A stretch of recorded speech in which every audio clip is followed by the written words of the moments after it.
Que va a entrar a este examen, va a entrar al final. Vamos a cambiar un poquito la modalidad de los exámenes. Al final a veces era el último que avanzábamos, pero ahora vamos a escoger los temas que considero que son más importantes. Y es un tema que va a entrar al final, por la importancia, porque lo va a ver todos los días, lo vemos todos los días en el hospital, y necesito que domine esto. Lo va a ver en su práctica hospitalaria, tener ideas de un nivel. Bueno, vamos. Hemos dicho que una de las complicaciones de la hemorragia digestiva, de la úlcera, es la hemorragia digestiva. ¿Ven?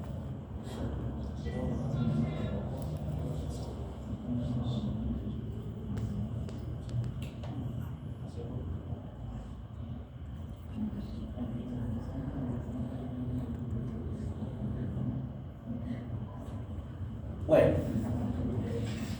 chicos, ha salido la última clasificación de hemorragias en general del tubo digestivo. Ahora se las divide en tres. Es la última clasificación que salió.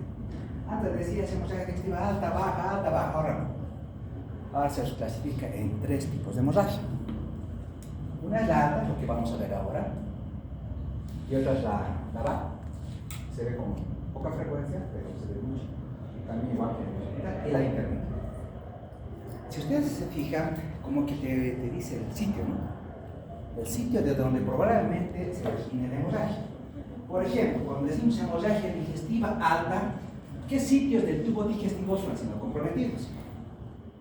El esófago, estómago, duodeno. El sangrado probablemente sea de esos lugares. Entonces, cuando hablamos de hemorragia digestiva alta, ojo, piensen siempre, esófago, estómago o duodeno. Cuando pensamos de hemorragia digestiva baja, decimos, ¿es colon o es anorrea? Colon, anorrea. Muchos dicen, no, después de la válvula de secado, doctor, para abajo es hemorragia digestiva baja. Después de la válvula de secado. ¿Pero qué compromete? Colon, anorrea. Y se dice que es hemorragia de sitio intermedio cuando es el intestino delgado. Por ejemplo, yo ayer una paciente joven con sangrado digestivo bajo. Dice, bueno, hematoquesia, ¿no? Hematoquesia y sangre, está haciendo sangre. La idea es hacer, vamos a una colonoscopia y vamos a ver de dónde es el sitio sangrado. Le hacemos una colonoscopia, resulta que está normal. Y al hacer la colonoscopia, porque con la colonoscopia podemos llegar hasta el ilio distal, vamos a hacer una ilioscopia también, colonoscopia más ilioscopia. O sea, podemos ver todo colon, una parte del intestino delgado, por la parte terminal.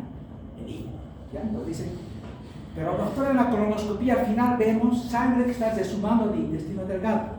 El colon lo vemos intacto, el informe dice, ¿no? Colonoscopia no, pero hay sangre que viene del intestino delgado. Entonces, ese paciente entra dentro de la clasificación de hemorragia digestiva de sitio intermedio, porque el origen de sangrado es intestino delgado. La mayoría del colon, por ejemplo, ¿qué enfermedad compromete más el colon distal? El ilio, es la enfermedad de colon. Ya, esa es la que utiliza, la herida. Entonces, tenemos que buscarla. Vamos. Entonces, ahora la clasificación, chicos, es hemorragia digestiva alta, baja y de sitio intermedio. Todavía muchos libros, todavía siguen manteniendo alta, baja. Ahora, en la última publicación, ayer se dice baja, por ejemplo, un artículo sobre hemorragias digestivas bajas. La voy a revisar, que es lo último que se ha publicado. Y sigue manteniendo esto. Lo último, dice el doctor, lo último es esto. Y lo que nosotros estamos manejando en el hospital es esto. ¿No? Esto. Dice, hemorragia de sitio intermedio. Bueno. Entonces, cuando, por ejemplo, hacemos la colonoscopia y no hay datos de obstrucción intestinal, le hacemos cápsula endoscópica. Con la cápsula ahí, bajo, fijar imágenes de todo el sitio del intestino delgado. Es una úlcera, es una displasico vascular o es Crohn. Entonces nos guiamos en esto. ¿Está bien? Ojo, a partir de ahora manejen esta clasificación. Las hemorragias del tubo digestivo se clasifican altas, bajas y de sitio intermedio. Si saben eso, perfecto, ya hemos comenzado bien. Vamos ahora, ¿qué les parece? Ahora vamos a hablar de las altas. En las altas ha habido una última modificación.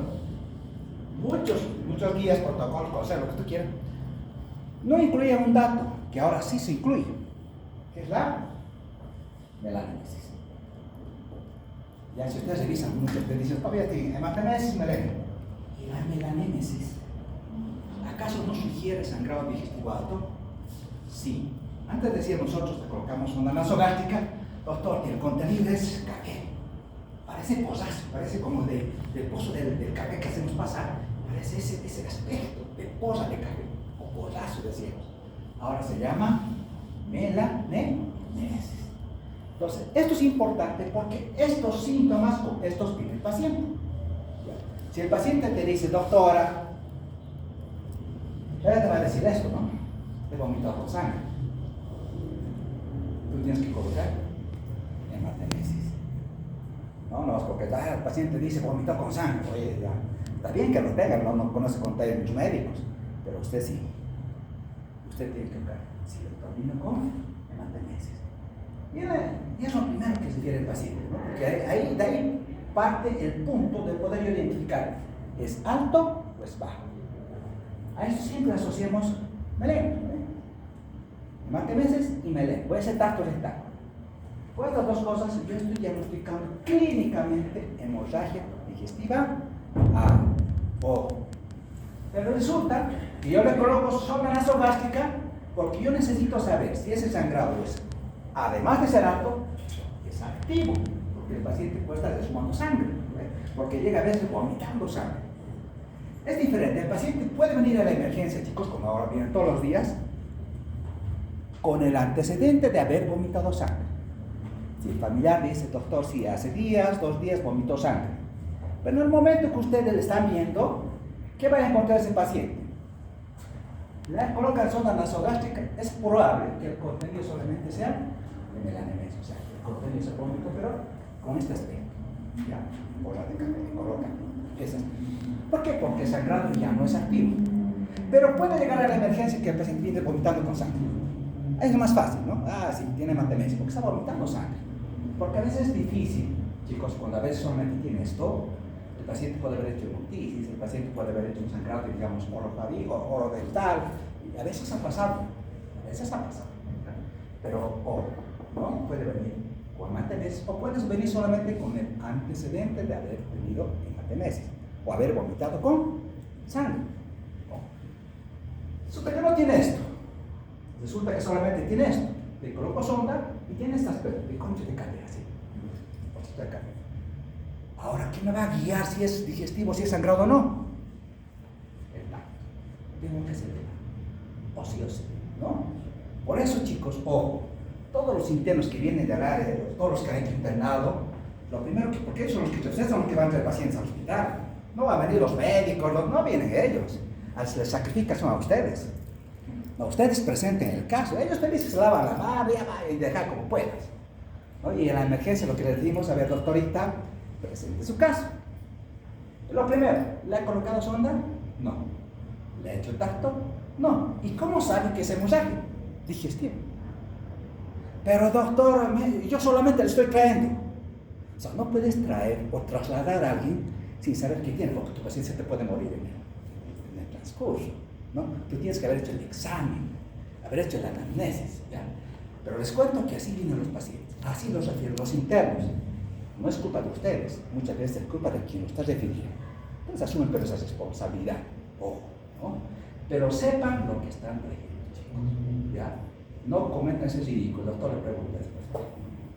Bueno, van a preguntar seguro, ¿quién es tu docente? Al doctor, ahí sí les mata, ¿no?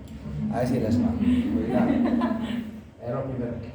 Y luego lo que es, ya nos dice, ¿no? Sangre rutilante de la parte baja, roja, ¿ves? Le pasa un poquito bastante, no se preocupe. Pero, y otro término que se ha incluido ahora es este otro. Lavado gástrico. 2 cosas que se han incluido en la definición. Estas 2 cosas, chicos. Y muchos textos todavía no tienen esto, ¿ya? El lavado gástrico es positivo o es negativo. ¿Tiene importancia o no? ¿Creen que en la práctica tiene importancia eso? ¿Qué dices? que tú me digas, doctor, de hecho la sonda y tiene un lavado gástrico positivo. Eso significa que tu paciente tiene un sangrado activo. Es una emergencia, tu paciente se está chocando, se te va a morir así en tu frente. Ya, entonces esto ha cambiado. Esto ha cambiado. Bueno, entonces cuando yo empiezo a ver un poquito más, porque al final, chicos, yo tengo que clasificarlo al paciente, porque yo voy a tomar una conducta, voy a hacer algo con el paciente, ¿no? ¿Es hemorragia digestiva alta? O es hemorragia digestiva baja. De ahí tengo que comenzar. Si mi paciente me dice, matemáticamente ya sabe, ya estoy sospechando que sabe, ¿no? Pero si el paciente me dice, ¿qué es? O proctorragia, voy a pensar siempre en que el sangrado digestivo es bajo. Pero ojo, se dice que cuando el paciente tiene un tránsito intestinal acelerado, eso significa que si tiene un sangrado digestivo activo, alto, pero acelerado, puede haber hematopesia. Por eso nos dice todavía incluyendo dentro acá, ¿no? Hematomas marinas y hematopesia siempre y cuando tenga un tránsito intestinal acelerado. ¿Ya? Pero en general, y en la práctica, siempre nos guiamos por esto. Cuando el paciente tiene dos prestaciones que quita con sangre, son sangre sin sangre, grita, señora, sí, o sangre manchadita con eso, que es diferente también, ¿no? La importancia es diferente. Pienso en bajo. De ahí tengo que empezar a comer. ¿Es alto o es bajo? Perfecto.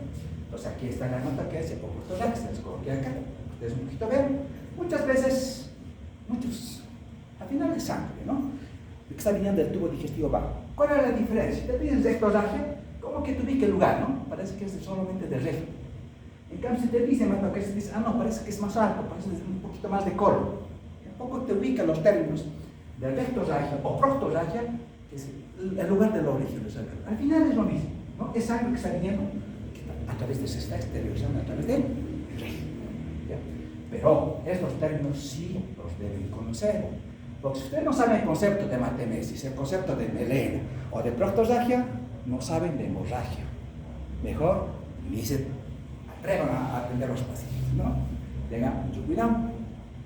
Ahora, el segundo paso, yo tengo que ver, ¿es activo o es inactivo? El segundo paso. Imagínense, ustedes están haciendo pacientes, estamos haciendo paso por paso. ¿Ya? Ustedes lo están viendo.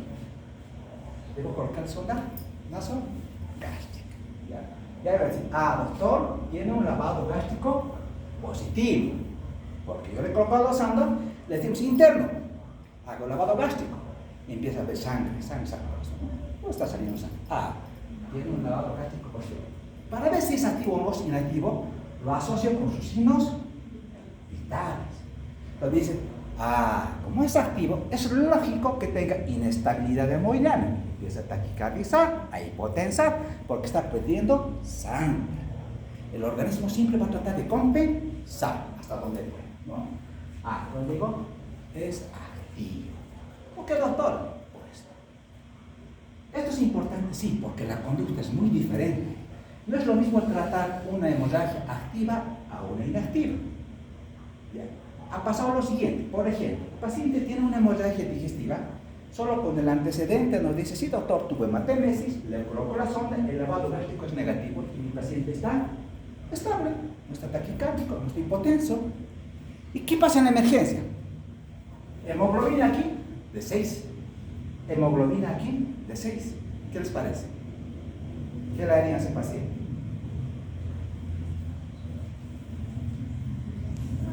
A este que tiene 6, como está activo inestable, pues necesito pasar el programa nuevamente soluciones. Tengo que estabilizar, ¿no? Tengo que estabilizar. Y lo más importante es pasar el sangre, ¿no? Y muchas veces directamente entramos hasta la endoscopia, hasta la endoscopia, el tratamiento endoscópico. Pero si es inactivo, hasta puedo hacer una endoscopia programada. ¿Qué pasa, por ejemplo, cuando el paciente viene con hemorragia digestiva inactiva? Llega una hemoglobina de 6 y se asusta. Entonces el paciente está con anemia severa. Pero tranquilo, si tu paciente está compensado, está normotenso, no tiene taquicardia, su presión está normal. ¿Hay necesidad de pasarle soluciones? No, chicos, no. Porque el pasarle soluciones lo va a emotivar a tu paciente. No, lo va a emotivar. Y otro, si tu paciente es cardiópata, lo va a descompensar. Una pacientita, por ejemplo, viejita de 80, recién hace 2 días. Igual, hemorroides de 6, doctor. Le han pasado solamente 1000 de solución y el paciente empezó a desaturar. Y le han sobrecargado el líquido. El paciente tenía una hemorragia inactiva. Lavado gástrico negativo, estaba estable, pero le colocaron en la emergencia. El paciente empieza a tener disnea, taquicardia, taquipnea. ¿Y qué ha pasado? Le pasaron soluciones porque no debía haberle pasado. No, porque esto es crónico, el paciente lo ha compensado. Entonces, por eso es diferente, el manejo es diferente si es activo, si es inactivo. Y chicos, es muy diferente y esos conceptos lo tienen que tener ustedes claros. El tercer paso que yo debo identificar es cuál es la causa. Lo primero. Y en general hay 2 causas principales, chicos. ¿Ya? 2, piensen siempre en 2. Nuestro objetivo siempre se dice en 2. Pues úlcera, pues varices. Después las otras hay, pero son más raras y son de pronóstico a veces muy fuerte. Pero estas son las más frecuentes. Mi paciente está sangrando porque tiene una úlcera, o mi está sangrando porque tiene una varice. Entonces yo ya voy enfocado en eso, porque yo tengo que identificar la causa. Pero puede pasar como ha pasado con nuestra paciente, ¿no? ¿Qué ha pasado con tu paciente que vimos en la sala? Voy a contar un poquito, está haciendo un poco de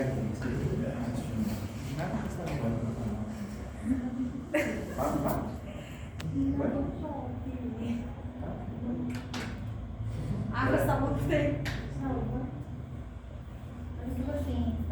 Ahora no es paciente que lo vimos en la sala, por ejemplo, una visita que entró.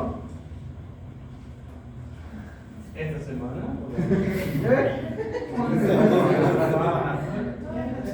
Sí, estaba dormido la paciente. Sí, A ver, contanos un poco para que vean. Estaba con una hemoglobina súper baja, Claro. 1 punto algo, y le transfundieron 3 bolsas y empezó bueno, estaba estable y Ya está, pero volvemos ya está. Bueno, esa paciente, por ejemplo, una paciente de la tercera edad, que tenía clínicamente seguro ya tenía trombosis, no se confunde los anteriores. ¿Ya? Alguna amiga buena de esas amigas que siempre hay, les recetó lo mismo que a ella le habían recetado, que a ella le había hecho bien, porque tenía trombosis venosa profunda. ¿Qué era? Le dieron warfarina. La anticoagulante. Warfarina. Entonces, en la zona bonita, claro, le hizo bien porque tenía trombosis venosa. Es probable que la señora también tenía, porque el examen físico había circulación colateral y todo, ¿no? Pero en el momento del examen no estaba activo. Le dieron warfarina. Y la paciente mantenía. Esos tiempos de coagulación estaban prolongados. La causa de la hemorragia fue por sobreanticoagulación. Estaba sobrecoagulada con warfarina. Esa fue la causa.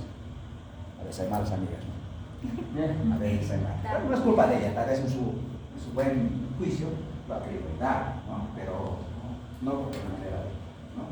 Entonces, imagínense, la causa de la hemorragia en ese caso fue anticoagulante. Entonces, ¿qué hemos hecho? Hemos pasado plasma, después pasado con hemoglobina de 5.6, lo hemos estabilizado y listo, ya es su casa, ¿no? No necesitamos hacer más, ¿no?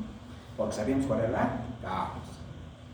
Entonces, chicos, estas son las causas más frecuentes. La úlcera. Acá, por ejemplo, no están las variciales. Le hemos sacado a las variciales. Vamos a ver, las de causa úlcera péptica son estas, ¿no? Que son las más frecuentes. Las variciales, un poquito no vamos a hablar porque les vamos a dar unas lucecitas, porque las variciales, chicos, esas sí hay que tenerlas bien. Una varice se revienta, ese paciente se va a choquear en su pecho. Es muy difícil, su pronóstico es malo, por comorbilidades, porque sangra profusamente. El paciente vomita 2-3 litros de sangre. Eso hay que referir. Ustedes lo van a diagnosticar, lo van a referir. Ya si sospechan, soluciones y mándenselo, desháganse de ese paciente, del varicial. Pero este no, esto lo pueden tratar. Vamos a ver cómo lo pueden tratar ustedes en su primer nivel, en el segundo nivel. No es difícil, no es así. Bueno, entonces son las pruebas en cuanto a frecuencia. ya las úlceras pépticas, muchas veces hay erosión del esófago, del estómago, vamos a ver en varios un poquito, algunos tumores de tubo digestivo, el cáncer gástrico es frecuente como cáncer, pero en el fondo hay úlceras. Y el uso también de hay otras causas de hemorragia, displasias del pie bajo que no son tan frecuentes. Nosotros lo vemos, pero ustedes no creo que lo vean en la práctica ya. Lo que sí van a ver más es la parte de las úlceras pépticas por helicobacter frecuentemente, aunque por ahí les baja mucho. Esto es frecuente en Pablo, por ejemplo, ¿no? Pablito se va a fin de semana y resulta que le echó 2 días de fasa y le hizo daño y empezó a vomitar, vómito. Hizo un desgarro de mayoría. Ya, es frecuente en los jóvenes, justamente estuvimos en frecuente, este desgarro, de la unión del esófago y estómago, gastro, esófago, mayoría. Eso es frecuente en los jóvenes que después de haber festejado un poquito, demasiado, vienen con esto, ¿no? Y el antecedente, sí, doctor, he tomado 2 o 3 días y empezó vómito. Nunca tomaba la primera vez y mi amigo es el culpable, él siempre me ha hecho tomar y no sé qué. Hemorragia digestiva. Les hacemos la endoscopía, solo es mayores, ¿no? Entonces, eso hemos visto en los chicos también más frecuente. Esto les decía, este es el día de la FOI, no solamente el día de la FOI. Si ustedes ven este vasito prominente submucoso, que normalmente es típico, es atípico, que a nivel de la submucosa existe un vaso que protruye. Normalmente ustedes ven los vasos arteriales nervios ¿dónde están? En la submucosa, no están en la mucosa. Pero resulta de manera congénita, en la submucosa hay un vasito que es anormal. No sucede siempre, pero puede presentarse. Entonces, esta protruye a través de la mucosa y muchas veces sufre ruptura. Eso es el día de la FOI. ¿Ya? Habíamos visto decir nomás una señora con doble lesión vascular, lesión vascular de pielafoide, ¿no? El problema de la hemorragia es por un problema vascular. ¿Ya? A veces se incorpora, pero vemos nomás con cierta frecuencia en la parte del hospital. Luego, pues a las veces vemos estas lesiones de Cameron, ¿no? Cuando la úlcera es a nivel de la hernia y de las pequeñas ulceritas que muchas veces salen, pero no es muy frecuente.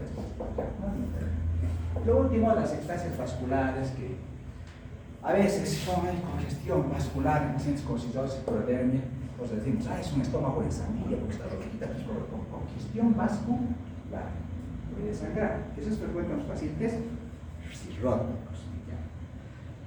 Pero, ¿qué importancia tiene saber de qué origen es?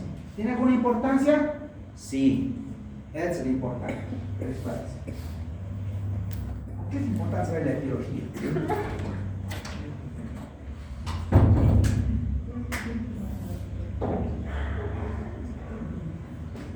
les parece? Cuando es de origen úlcero-péptico,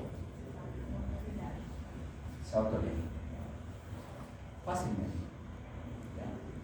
Se autoelimina en 85-90%. Entonces hacen tratamiento, se autolimita, hacen la supresión con IPP, vamos a ver, y no pasa nada, ¿ya? Tiene baja mortalidad. Pues esto sí es verdad. El varicela, por decir, tengan miedo, es así, sangrado es persistente, recidivo, ¿no? La primera causa de muerte en el hospital, por ejemplo, es por varices, es en pacientes hepatócratas, ¿no? Claro, gracias a Dios, avanzados. En cambio, el úlcero péptico puede desangrar, y la recidiva apenas del 15 al 10%, es poco. Gracias a Dios, se autoelimina. ¿Esto qué significa? ¿Por qué yo necesito saber esto? Si yo estoy estoy en Villapunar, donde ustedes quieran, yo tranquilo, si yo sé que el origen es péptico, la doctora va a decir, su pronóstico es bueno, se autolimita. Si yo le hago un buen manejo, tal vez no necesito transferirlo. Para eso sí. Pero si es varicial, deshágase esto. No lo toque. Se va a checar y se va a morir delante de ustedes. Bueno, y es importante, chicos, es importante empezar a conocer también las cosas.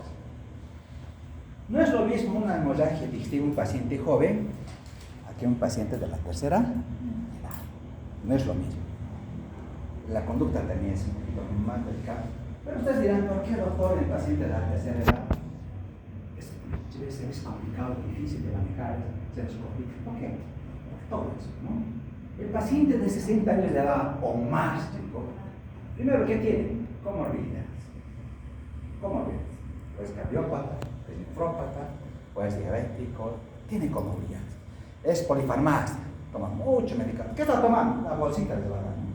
Muchos medicamentos, muchas enfermedades. ¡Wow! Y a veces vienen descompensados, ¿no? Porque si el paciente tiene diabético, no se descompensó nada, hay que controlar el azúcar, ¿no? Hay que controlar. O a veces le han colocado mucho volumen con ese pacientita, la han sobrecargado. El paciente era cardiópata, le colocaron mil nomás de fisiológico, le sobrecargaron, ¿no? Y dice el edema agudo del pulmón. O sea, hay que tratar ahora el edema agudo del pulmón más la hemorragia. Entonces, fácilmente se complica. Y peor si toma medicamentos anticoagulantes, peor, ¿no? Porque es que antiinflamatorios, anticoagulantes. Y peor, si ustedes ven que su lavado gástrico es positivo, wow, ese pacientito de la PCR es difícil, ¿no? Cuando dirá la doctora, está en Villatunar y tengo este tipo de pacientes, ¿qué va a hacer, doctora? Mejor lo mando, ¿no? Claro, tiene factores de riesgo, factores de mal pronóstico. Entonces, a esto debo referir, no me lo voy a quedar. Es importante. Se dice, doctora, ¿por qué lo traigo? El paciente tiene factores vertidos de mal pronóstico. ¿Por qué lo ha traído, doctora? Es doctor, es paciente con la PCDA, el paciente es cardiópata, y el paciente toma. ¿No? Y a veces está mal controlado, ni siquiera está bien controlado, ¿no? A veces está descompensado. Y peor, si está muy pálido, van a estar transfusión. Usted lo refiere. ¿Ya? Pero necesita saber por qué lo está refiriendo. Van a preguntar, no es por esto, ¿no? Tiene factores vertidos de mal pronóstico que pueden empeorar el sangrado, el pronóstico de mi paciente con sangrado digestivo. Tengan mucho cuidado. Ahora se coloca acá esta fotito, no es por nada, no es para que les salude, no, sino porque le tengan miedo. Ya el paciente de la tercera edad hay que tener un poquito de miedo. Y en la emergencia hay que tener mucho cuidado. Piensen antes de colocarle soluciones. Y ahí la clave es cuando ustedes digan diagnóstico. Si está inestable, si está estable, tranquilos. No se apresuren con las soluciones, porque tiene comorbilidades. No se apresuren. O porque el darle soluciones, repito, le van a empeorar su problema.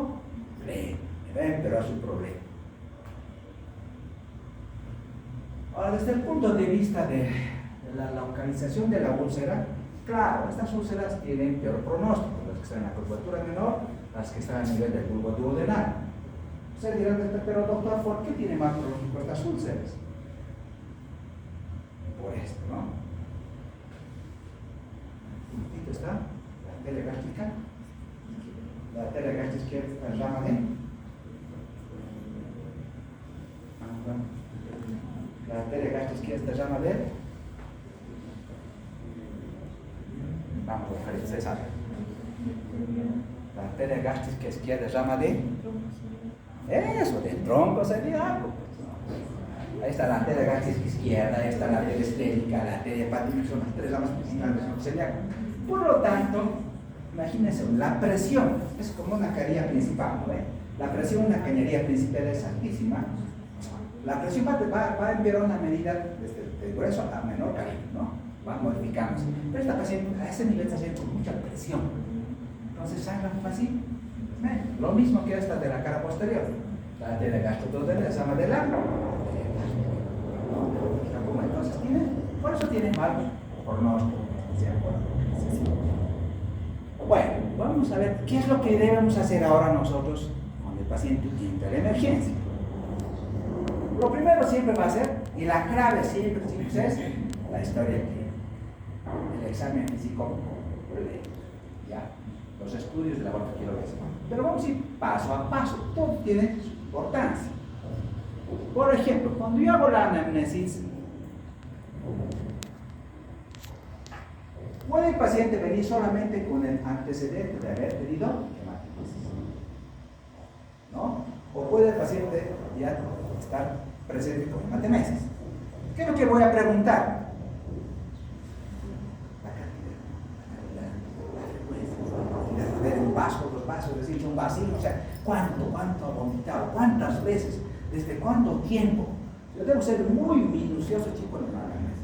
La anamnesis es clave, ¿no? Por ejemplo, si yo le digo, señora, usted ha tenido episodios previos de hemorragia, se ha vomitado sangre. O si te dice sí, ya está sospechando, ¿no? ¿Cuál puede ser la causa? Que tiene ya patología crónica establecida que predispone a sangrar. O es hepatópata, o que las paredes de sangre sangran, ¿no ve? O el paciente tiene, digamos, un neocáncer, que tiene una úlcera que no se ataque para eso también. Pero la mayoría de las veces es ovario. Si me dice sí, ahora decimos, sí, ya debería ser, inclusive te dice, no estaba hospitalizado hace tanto tiempo acá, doctor, le hacemos historia. Eso es importante, porque yo ya te gusta bien. ¿Qué estoy buscando? Etiología, causa, de eso depende mi manejo, eso, ¿no? El otro, tiene comorbilidades, es importante, ¿no? Es importante. El paciente te dice, doctor, es cardiopata, está haciendo tratamiento, ¿no? Cumple con su tratamiento. ¿Qué medicamentos está tomando? Todo eso ustedes tienen que anotar.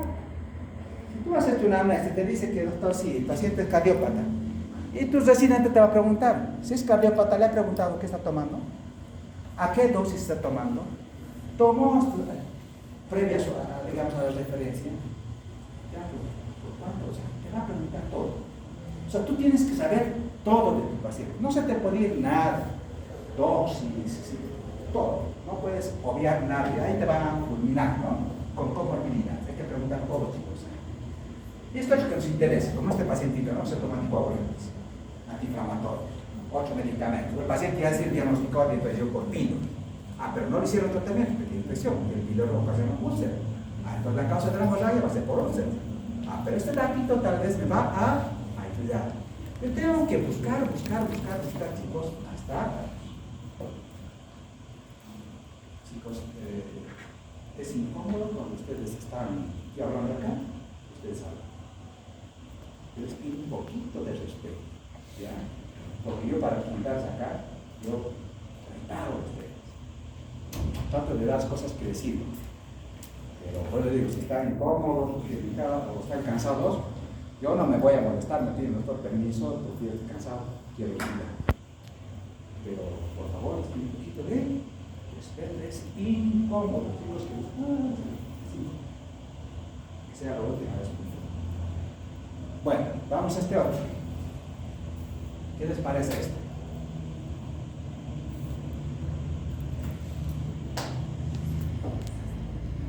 Ya sé que mi paciente está con hematemesis, etc. Hematemesis, y bueno, he visto su comorbilidad. De la mano con la anamnesis, chicos, la anamnesis y la enfermedad actual, están los signos vitales. Acá es clave, yo tengo que tomar frecuencia de esto. Y un dato que sí se los van a preguntar es el llenado capilar. ¿Cómo se toma el llenado capilar, doctor? ¿Ya han explicado? No. Vamos, doctor, ¿cómo se llama el capilar? Ahora todas las guías dicen llenado capilar, todo. El paciente está chocado, llenado capilar. ¿Cómo se hace? Presionando el dedo. Vamos a ver.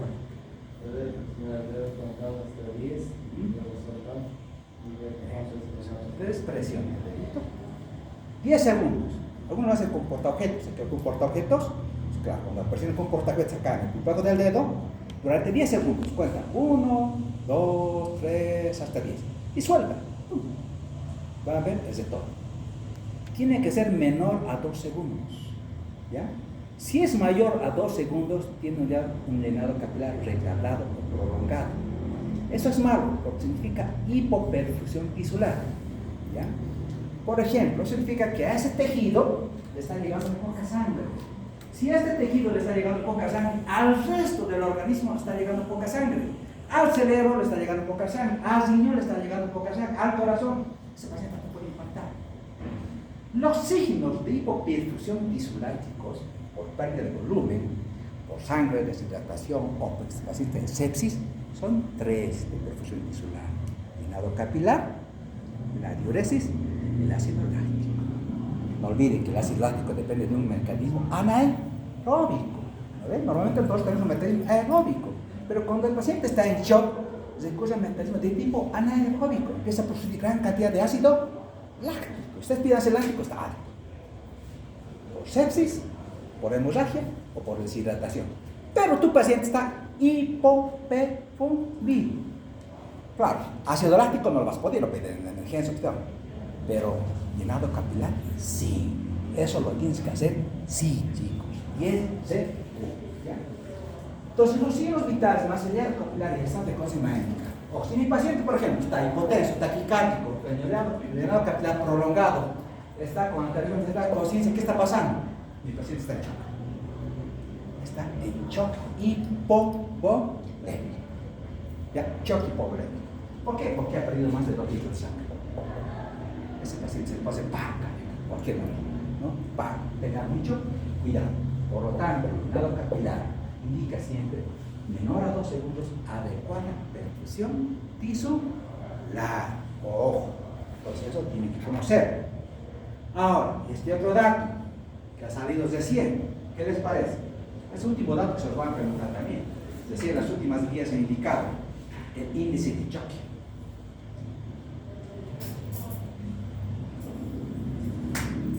Doctor, sáquese su índice de choque. Vamos ahorita. Supongamos su presión o su frecuencia cardíaca está a 85 y su presión arterial 110/60. ¿Cuál es su índice de choque? Calculado.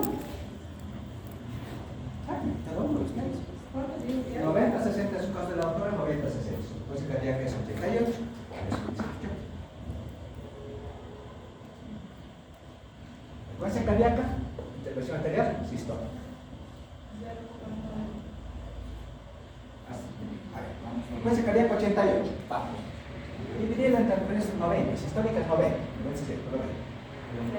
0.2.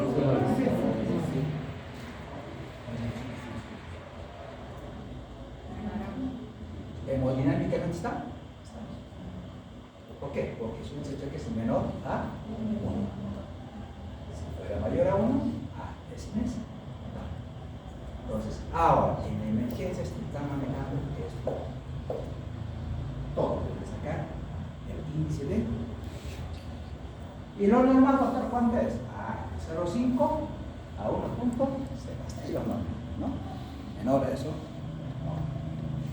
Mayor a eso, hasta ahí está. Entonces, ¿cuánto es el índice de choque? ¿No? Y cuando el paciente viene a la emergencia aquí, por ejemplo, muchas veces viene con taquicardia. Ojo, hay dos cositas que muchas veces con los chicos en la práctica ven, ¿no? Una taquicardia en reposo, por ejemplo, sin pérdida de volumen, sangre, líquidos, igual. Fíjense, una taquicardia en reposo, sin pérdida de volumen, o sea, no ha perdido sangre, no ha perdido líquidos, nada. Igual, vamos a observar. Hipertiroidismo. Taquicardia en reposo, sin pérdida de volumen, hipertiroidismo. Pero en este caso, tiene taquicardia en reposo con pérdida de volumen. Está haciendo el paciente por estar echado. Venga, mucho cuidado. Aquí es un dato que se les he colocado también, que dice la diuresis. Bueno, no vamos a poder, digamos, en la parte extrahospitalaria, pero en la parte hospitalaria sí lo van a poder hacer. Y a los internos todos los días le preguntamos, ¿no? A ver, todos ustedes internos sí. Ha hecho un balance hídrico, perfecto. ¿Cuánto es la cantidad de diuresis que tiene su paciente en 24 horas? Me dice, 960. Bueno, 900 dividido entre 24. ¿Cuánto es su diuresis hoy? 900 dividido entre 24. 37,5. 37,5. Ahora, depende de cuánto pesa su paciente. ¿Sí? Por ejemplo, el paciente pesa 70, no es 70. 0.5 por 70 igual es lo mínimo que ese paciente debe orinar es. ¿Cuánto es? Por eso decimos nosotros, si la diuresis hora es menor a 35 cc, efectúe cargas de 300 cc. Es decir, hasta que logremos estabilizar. El paciente muchas veces está en choque séptico.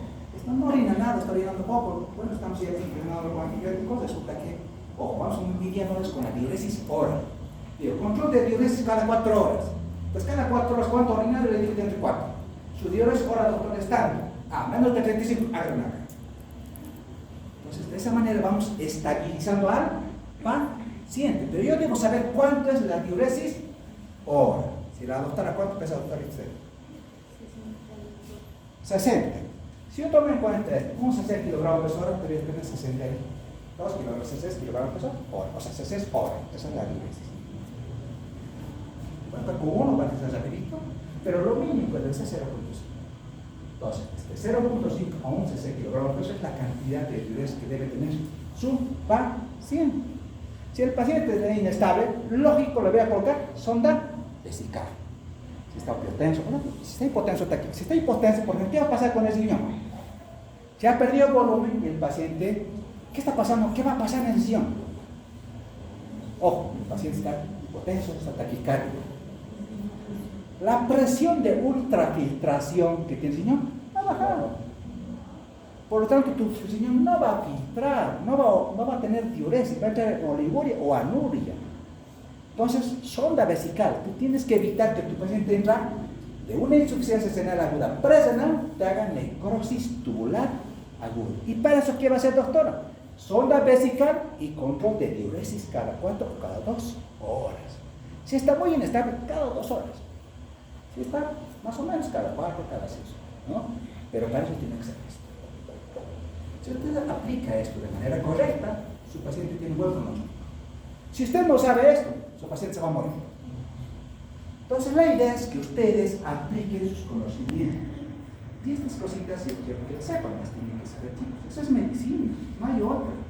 ¿No? Tenemos que aplicar todo lo que nos dice la evidencia científica y dice, bueno, colóquenla en la práctica, colóquenla en la práctica. Bueno, y sigo bien.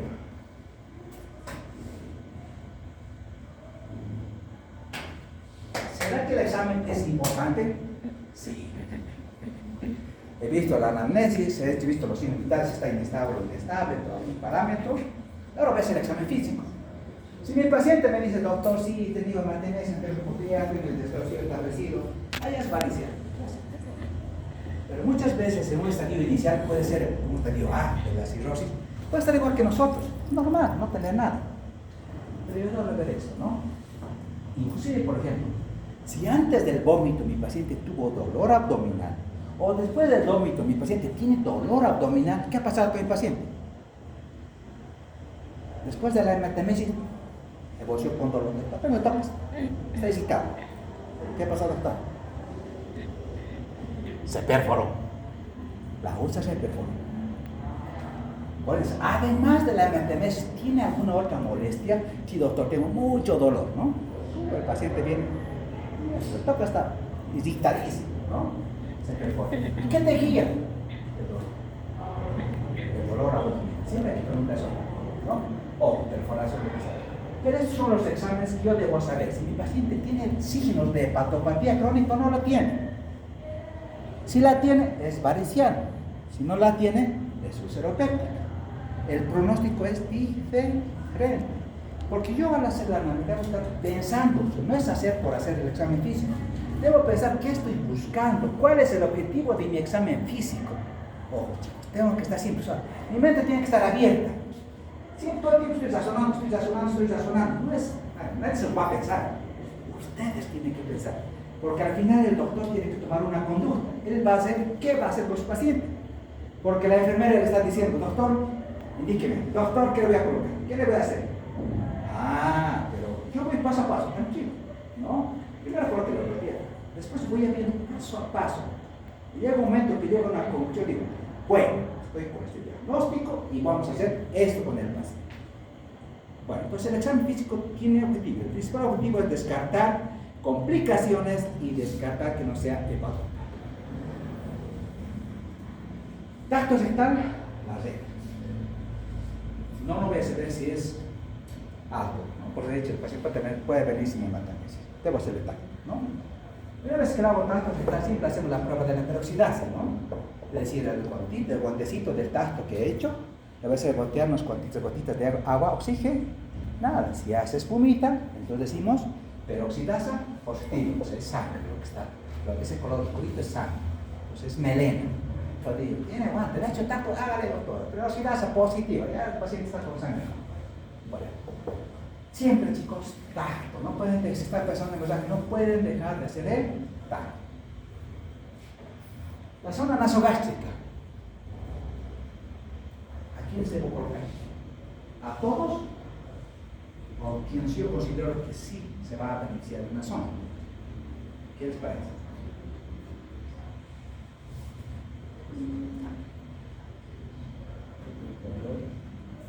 ¿Qué es el tacto? Porque a veces es fácil, ¿lo sabes? ¿Sí? Piensan que todos los pacientes son iguales. Nada, mentira. Cada paciente es diferente, con sus comorbilidades, con su tiempo de evolución celular, con su estabilidad. Cada paciente es muy diferente. No puedo decir porque al doctor le haremos en una fila aquí los hepatapas y a todos les damos una receta. Nada. Es diferente. Si el paciente está estable, no está taquicárdico, necesita, más bien yo les voy a provocar, tal vez lo voy a lastimar y llevar a que nadie lo toque. Al paciente, por ejemplo, que está con hemorragia que es varicial, por suerte tu hemorragia varicial por varices está estable, no está taquicárdico, no está hipotenso. Y como vos te han dicho, las guías dicen que debo colocar sonda nasogástrica. Bueno, si tú las guías y las por hecho ruptura de esos vasos, eres la culpable por haber hecho caso a las guías. Claro, las guías solamente, como dicen, son guías, chicos, son protocolos, te ayudan, pero tú lo tienes que contextualizar a tu paciente. Cada paciente es diferente, entonces no a todos, ¿no? Y en quienes dice, por ejemplo, podrías colocar una sonda nasogástrica siempre y cuando centro sangrado digestivo alto, sí, pero más que para beneficiar, si es activo, sí, ¿no ven? Porque yo quiero ver actividad más activa.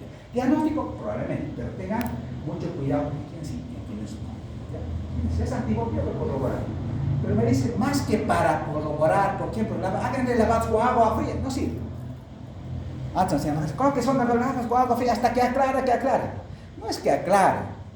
Se confunde mucho, sino lo que estamos haciendo es limpiar todas las partículas, los elementos, los restos, para que cuando el endoscopista vea, haga el tratamiento que tiene que hacer, porque no lo mire que esté con contenido gástrico, no, es más para eliminar las partículas, ya que podían dificultar el diagnóstico del tratamiento, porque muchos te siguen diciendo, he visto hasta en el hospital, siguen cometiendo, colóquenle sonda y hagan el lavado, hasta que aclare, el paciente se va a morir, ¿no?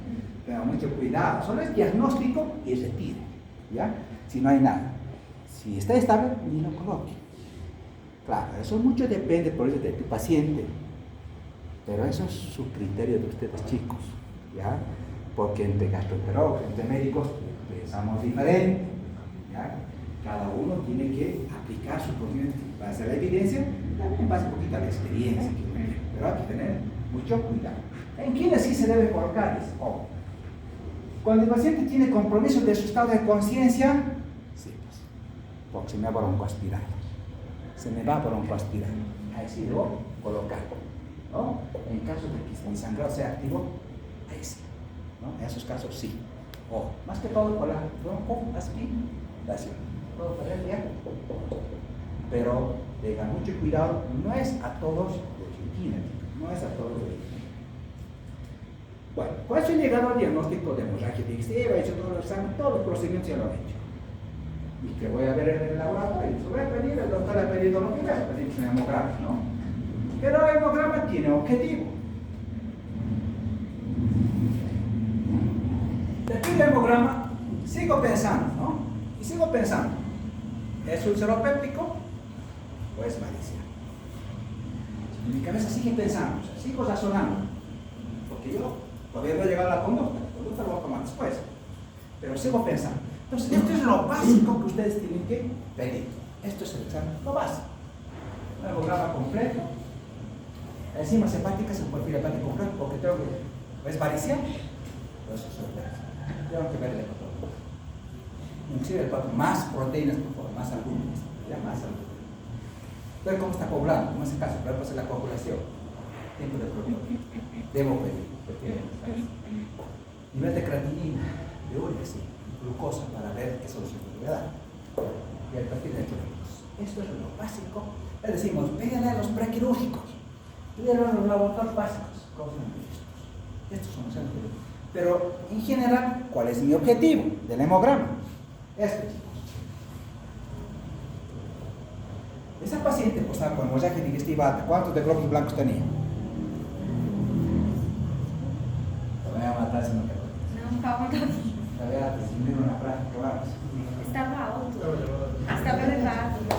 no es de 10.000. Tenía después, primero 18.000 blancos, después 16.000 blancos. Ojo, pero eso es por la hemorragia, es una reacción, no necesariamente es infección. Sí, cuidado, no se preocupe. Pero sí tenemos la obligación de descartar infección, ¿no? Entonces, siempre digo a los residentes, doctor, tiene leucocitosis, con proca positiva o proca negativa. Proca negativa, doctor, es una reacción, ¿no? Reacción a la transfusión, no es infeccioso, ¿no? Entonces, con proca positiva o proca negativa. Puede haber leucocitosis, tranquilos. Hemorragia digestiva activa, la leucocitosis, de 14.000, 12.000, tranquilos, eso está bien poco a poco, pero hay que pedirles siempre. Si es mujer, realmente orina, hay que pedirles todo, hay que pedirles, porque yo quiero estar tranquilo que solamente sea hemorragia y no sea infecto. Como es agudo, el paciente va a tener una anemia normocítica, normocrónica.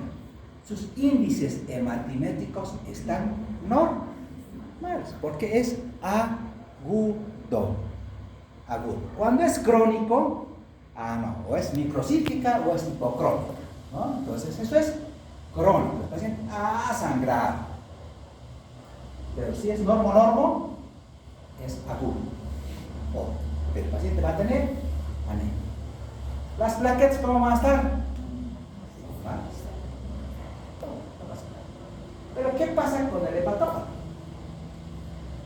Este va a tener, probablemente, si es un VHS, leucopenia, este va a tener anemia, muchas veces macrocítica, hipocrómica, es decir, por déficit de ácido fólico, va a tener más de sus glóbulos sangrantes, porque es macrocítica, y va a tener plaquetas bajas.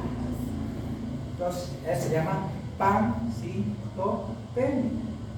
Esto es por secuestro esplénico, es decir, porque la cistosis ocasiona esplenomegalia, la esplenomegalia ocasiona secuestro esplénico, y el secuestro esplénico se caracteriza por pancitopenia, leucopenia, anemia y trombocitopenia. Entonces, si yo tengo esto, es varicela. Si yo tengo esto, es ulceropenia. Y con todas las alteraciones que pueda haber, ¿no? Pero al final, esto me sirve para la conducta que yo ya lo estoy pensando, yo ya lo estoy planificando. Entonces, pero esto me tiene que definir, me va a ayudar en la conducta.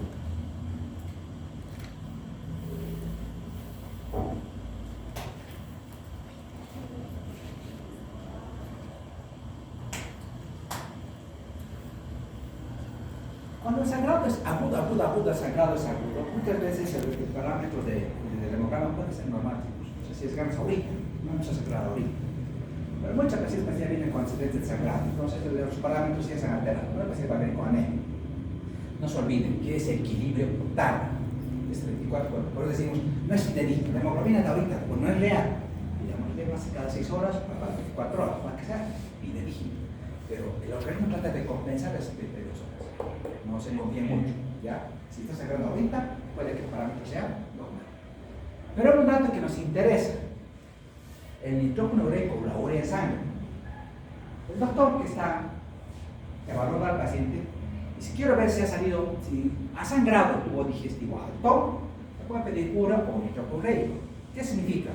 Voy a hacer la relación entre urea y creatinina.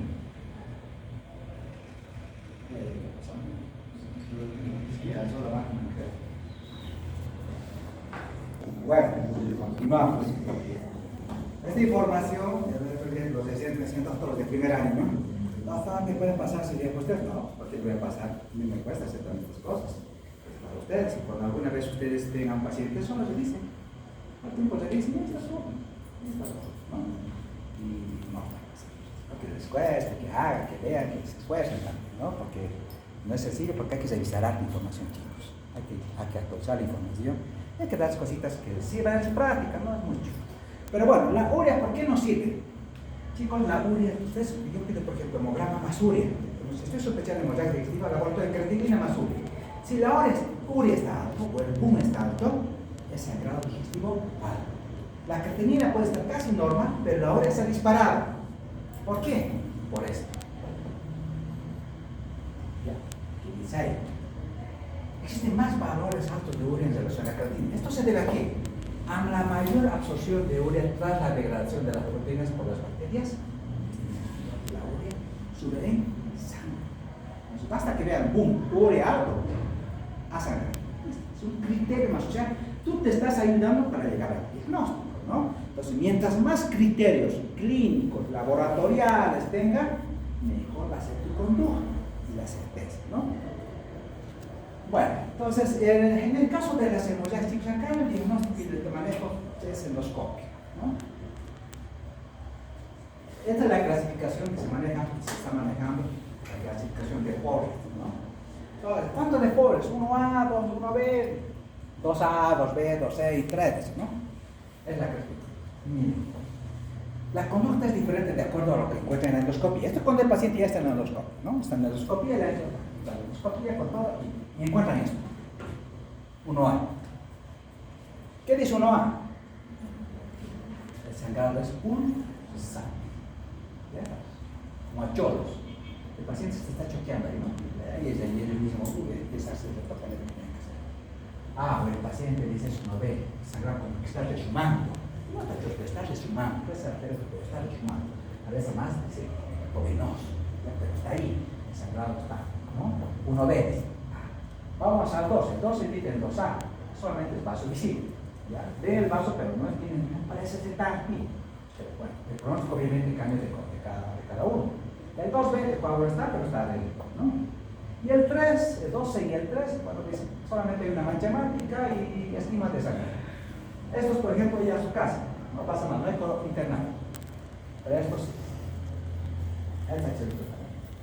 Y además, la endoscopia nos dice, chicos, dos cosas. Uno, ¿cómo está la actividad endoscópicamente del sangrado? ¿Es activo? ¿No es activo? ¿O es activo? Solamente tiene estigmas de sangrado. Y otro nos dice el riesgo de recidiva. Si el sangrado es, como en este caso, pulsátil, ¿no? Ese paciente va a desangrar de un 90%. Tener mucho cuidado. ¿Tiene mal? Pro. Entonces, cuando nosotros vemos esto, en un único volumen. Entonces, la endoscopia me sirve todos. Determinar actividad hemorrágica, que es lo 1, y lo voy a clasificar. 1A, 1B, 2A, ahí estás. Sangre chorro, sangre. Caso sí, 1A, 1A, 1B, 2A, hasta 2B, ¿no? Coágula de vida.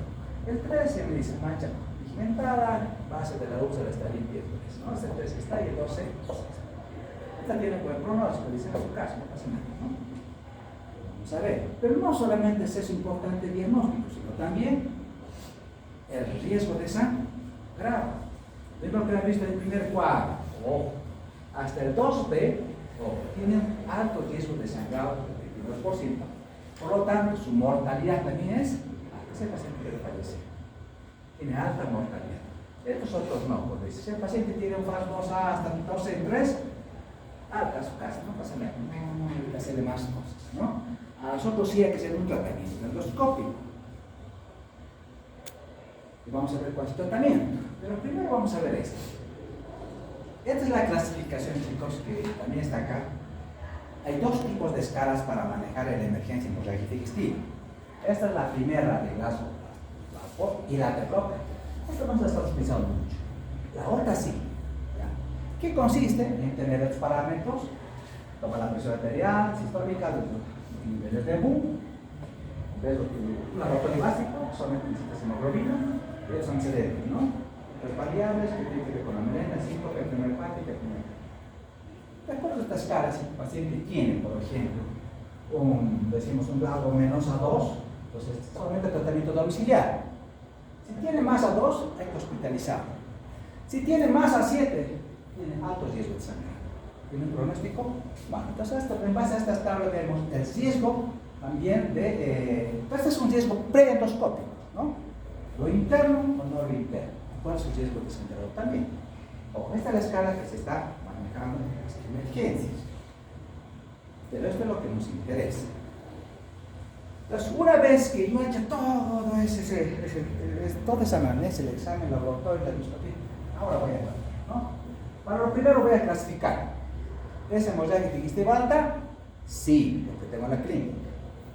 ¿Es sangrado digestivo alto, activo o inactivo?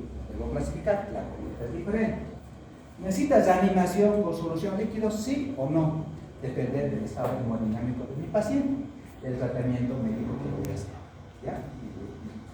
Entonces vamos a dividir tratamiento farmacológico, tratamiento endoscópico y tratamiento quirúrgico. El tratamiento farmacológico, ustedes ya lo saben, ¿no ven? Al que me dice cuál es la base del tratamiento endoscópico, les regalo 2 puntos. Vamos, ¿quién se anima? ¿Quién se anima? ¿Cuál es el importante del tratamiento endoscópico? Más 2 puntos.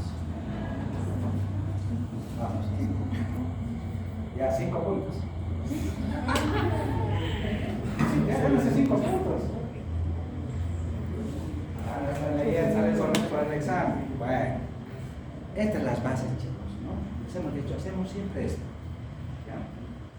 Les hacemos infusión con omeprazol, especialmente en estos casos, hasta el 2B, ¿no?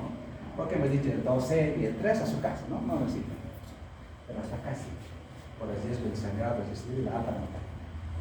¿Qué le hacemos? ¿Esto lo pueden hacer ustedes en el hospital? Sí. ¿Qué consiste? El omeprazol viene en frasco de 40 miligramos. ¿Ya? Dice, colóquele 2 ampollas, doctor. 80 miligramos endovenoso. Si sangrado es activo, es venoso. Y luego colóquele 8 miligramos por hora. La doctora pesa 70. ¿Cuánto le corresponde? Colóquele 80. ¿Cuánto te corresponde? Por hora. ¿Cuánto corresponde por hora? 80 multiplíquela por 24. ¿Cuánto es? Multiplica.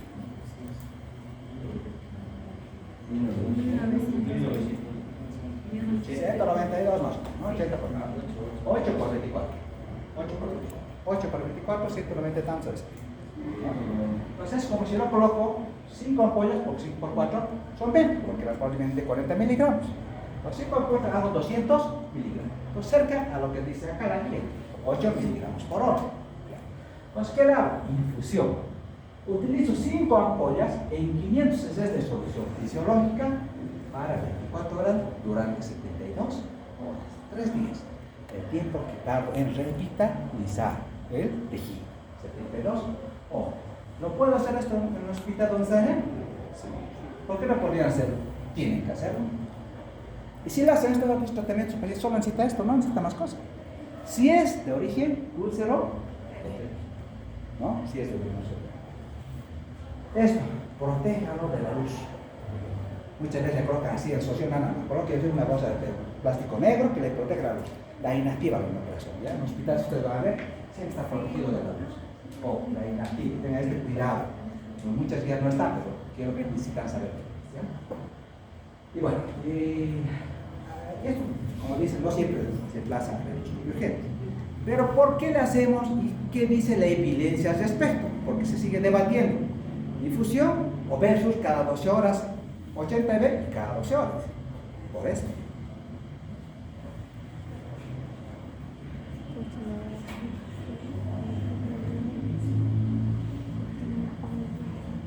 ¿Ya se han acordado?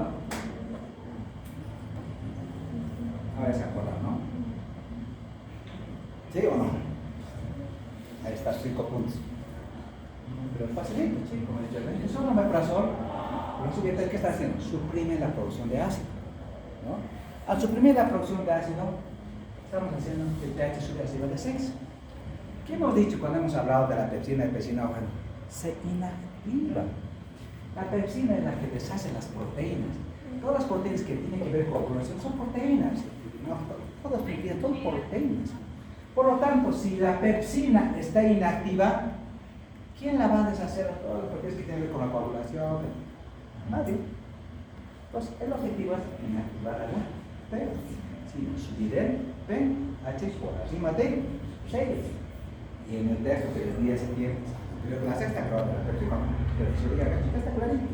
Muchos conozcan, chicos, esto les sirve. Cuando alguien les pregunte, es por esto, ¿no?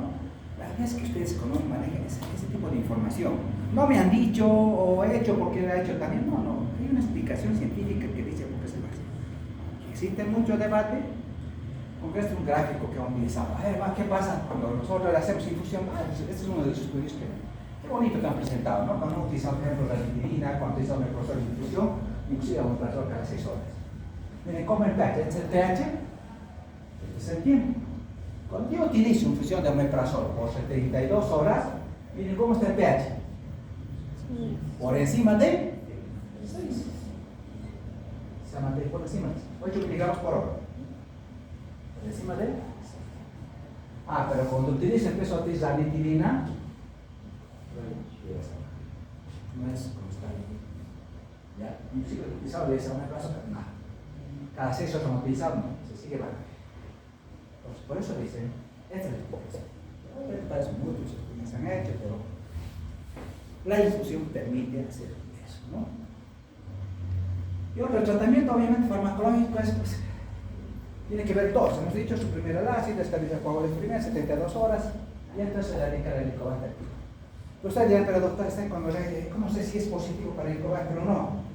Hay algunas estrategias que las que sí nos podemos parar. Biopsiar, lo ideal sería biopsiar, ¿no? Pero no podemos biopsiar porque está sangrando. Está contraindicado biopsiar. Además, si yo biopsio, dice que salen falsos negativos. No sirve. Algunos recomiendan que se pueda tomar una biopsia cercana a la úlcera. Pero bueno, ¿qué es lo que podemos utilizar? Esto. Hemos dicho, puedo hacer titulación de IgG para chiquito. Si los títulos están arriba de 100, ser activo.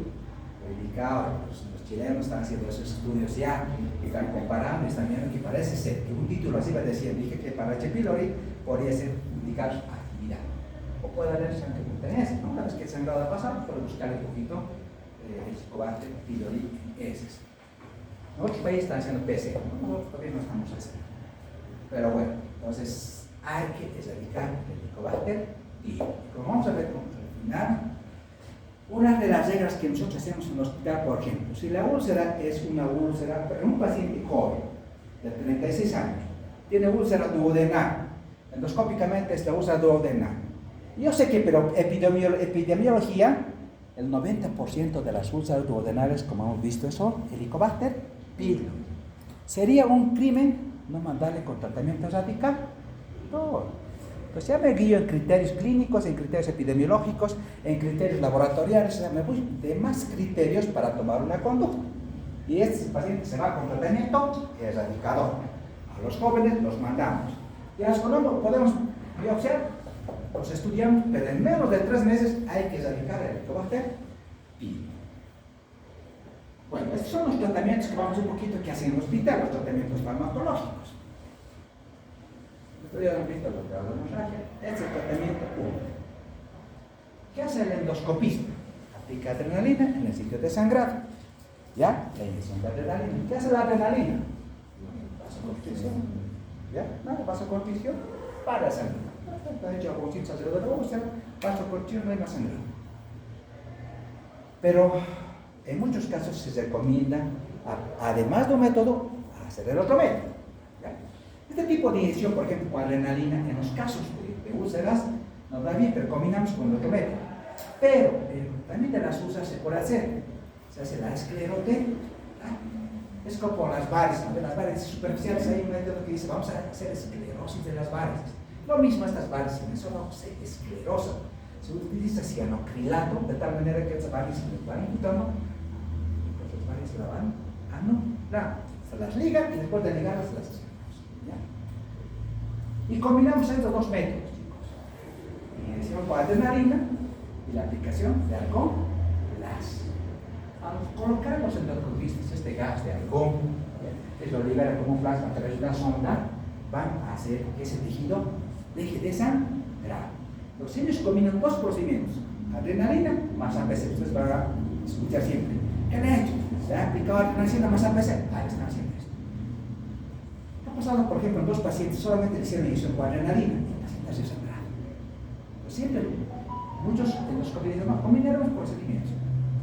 La inyección más la aplicación de argón plasma. Y la hemostasia es mucho mejor que una sola. Y en muchos casos, cuando el problema es vascular, chicos, se coloca hemoclips como gránulas. Esto ha avanzado harto, ¿no? Entonces se colocan estos granitos, sus clips para parar el sangrado. Como he dicho, no pueden ni con adrenalina, no va ni con el argón plasma, ¿no? Sigue sangrando. Clips. ¿Listo? Las hemostasia por tipo M, saben que el sangrado pasa, ¿no? Ahora se tienen varios hemoclips, ellos que vamos a entrar mucho en profundidad, chicos, pero es una forma más de tratamiento. El caso es mental. Y en las varices, cuando ven así varices, sangrados, también se puede utilizar las ligaduras. Es lo que hacen las varices, ¿no? Las endoligan las varices. Ligadura de las varices por varices. Mandas de plásticas y las después hacen la escleroterapia. Pero eso lo hacen pacientes con eje de tipo varicela. El tratamiento quirúrgico. ¿En quién es el tratamiento? Es quirúrgico. Cuando el tratamiento endoscópico no tiene sentido. Hay otros que están haciendo la angiografía percutánea, la embolización de la arteria que está sangrando. Eso lo están haciendo los imaginólogos intervencionistas. Nosotros todavía no tenemos alcance a eso. Logramos llegar a la cirugía. ¿Cuándo hacemos cirugía? Vamos por todos los métodos, no logramos con farmacológico, endoscópico, cohibir el sangrado. O el sangrado es, después de 2 terapias endoscópicas, sigue sangrando, hay que operar. ¿Ya? O si el paciente tiene muchas, ya hemos pasado 3, 4, 6 volúmenes de sangre, ¿no? Esa pacientita que decía el volumen de la mosaica que existía por exceso de anticoagulación, hemos pasado plasma, hemos pasado sangre, y eso se ha sobrecargado. Y esta mañana me dice el doctor, está con disnea taquicardia, un sobrecargado, ¿no? Pero a veces sobrecarga. No lo podemos meter mucho por edad, por eso es cirugía. Si se ha perforado, cirugía. Si desangra endoscópicamente, cirugía. Bueno, entonces chicos, como dice acá, dada la prevalencia de la infección por Helicobacter pylori en nuestro medio mayor al 90%, siempre es recomendable el tratamiento radical. Siempre, nosotros acá hacemos eso. No vamos a esperar que nuestros pacientes se sanen, no, hay que hacer tratamiento radical. Peor si es un paciente joven, ultraduodenal, hay que hacer tratamiento radical. Y verificar la erradicación a las 4 o 6 semanas. Hay que verificar que ese paciente ya no tenga, ¿no? Con esta prueba, estamos en hospitales, la prueba de antígenos fecales en eso, ¿no? Le pedimos negativo y ya, está erradicado, ¿no? Ahora sí, claro, si la úlcera tiene un aspecto malo del paciente de la tercera edad, hay que hacer un control endoscópico, ¿no? Hay que ver que realmente aseguramos de la cicatrización de la úlcera y se hay que tomar piezas para, ¿no? Y aquí se resume todo.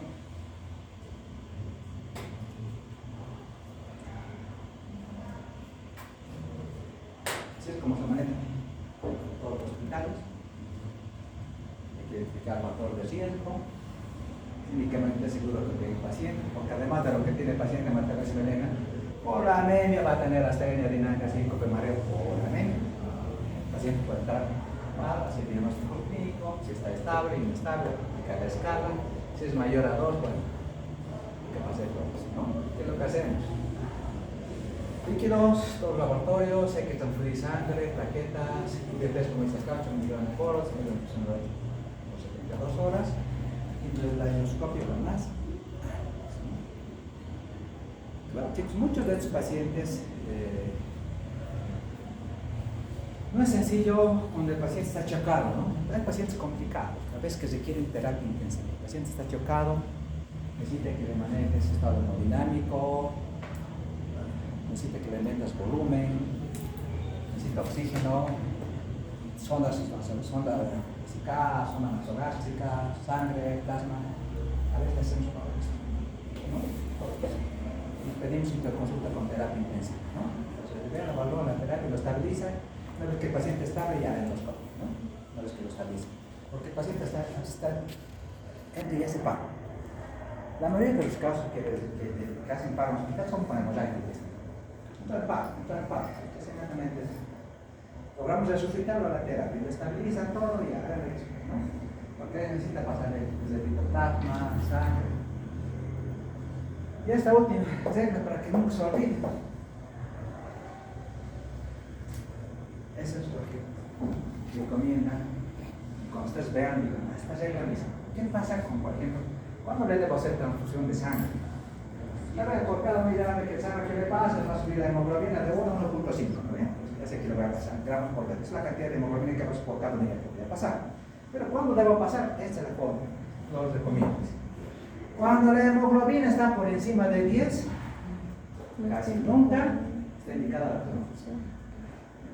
Por debajo de 7, casi siempre está indicada la transfusión. Entonces no se olviden de este consejo, no olviden de esta agencia con esto. Entonces, cuando está por el simple hacer. Cuando está igualista, que tiene que hacer poco lo mismo, lo va a compensar. Menos de 32 horas no van a pasar. No, peor si es joven, no necesita. 10, no. Cuando da 7, sí. Entonces, este cosito cuando diga, Juan, ya está. Bueno, chicos, estamos, esto ya nos va a dar. La otra clase vamos a ver de abdomen agudo, perforación de guisa de la hueca, casi, nos acabamos esta hora. ¿Okay?